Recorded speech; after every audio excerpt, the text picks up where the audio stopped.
So there's certain breeds that tend to do better with service dog training and gluten detection. We talk about these in the courses. I picked a lab because labs are high drive and goofy, and Birdie loves to work, and she'll just sniff. She'll just work, and has she's very adaptable, where some breeds aren't. You can talk about Suki if you want. She's adaptable, Yeah. obviously, but she's a little more. Yeah, it's different too. It depends on too where you're starting out in the process. So, for example, Suki, I don't recommend Portuguese water dogs for people unless you're a Portuguese water dog person because they are very independent thinkers and she requires buy-in. Like I have to sometimes convince her that it's a good idea for her to do because they used to work the fishing boats in Portugal, so they'd have to like make up their own decision. So she has to, it's kind of like a toddler. Sometimes you got to go, okay, we're doing this. Isn't it a great idea? And she's always going along with it, but it makes training so much harder. Where Birdie is much more like, okay, you want me to do it? Let me do it. Ready. And Suki's like,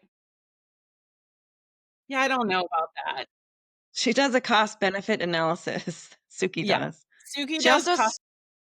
works very differently than Birdie. Suki's very methodical. She's very like in her room searches, she has to sniff every little inch. Whereas Birdie, she'll sniff and find the odor, but she's like, found it. Now let's do it again. Like it's just different. So anyway, it depends on kind of their work ethic. Or I shouldn't say that because Suki's ethic is great, but just the difference in breeds. Somebody asked about a corgi.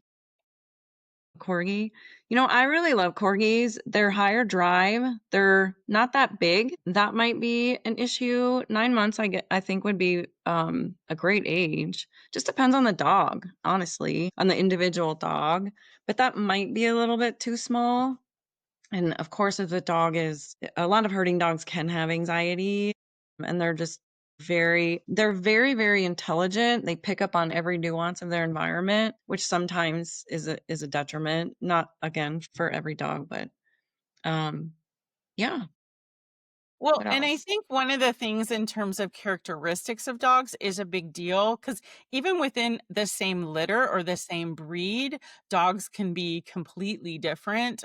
So the one that I always talk about is we have this neighborhood lab, and he is a field trial lab. Like his name is Spirit. He is very aptly named. He's not a service dog or anything, but that dog is insane, super well trained, very very obedient, but he has to be running Hamster 24/7. wheel.